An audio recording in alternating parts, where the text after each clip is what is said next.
তুমি না আমাকে একদম ভালোই বাসো না। তুই যদি আমাকে ভালোবাসতে তাহলে তোমার মনের সব কথা আমাকে বলতে, এরকম আকাশের দিকে উদাস হয়ে চেয়ে থাকতে। চকলেট খাও। আমি একটা বিষয় তোমাকে জিজ্ঞেস করতে চাচ্ছিলাম, আমার কেমন যেন লজ্জাও লাগছে।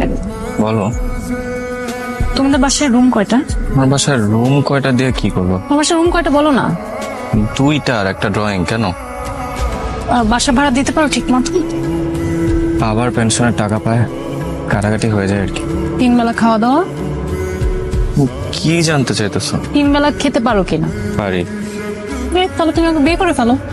তোমার কি মাথা টাথা খারাপ হয়ে গেছে? আমার না এমনি টাকা, আমি নিজেই খাইতে পাই না। তুমি আমাকে এখন বলছো তোমরা 3 বেলা খেতে পারো। বিয়ে করে তোমাকে খাওয়াবো কি আমি? বেগুন ভর্তা আর ডাল খাওয়াবা। দেখো আমার চাহিদা কম, আমার হাত খরচ অনেক কম। সিফাত নামের একটা গরিবকে বিয়ে করে নিজেও গরিব হতে চাই, এটাই আমার জীবনের লক্ষ্য। সাথে কি মার সাথে কথা বলে দিই?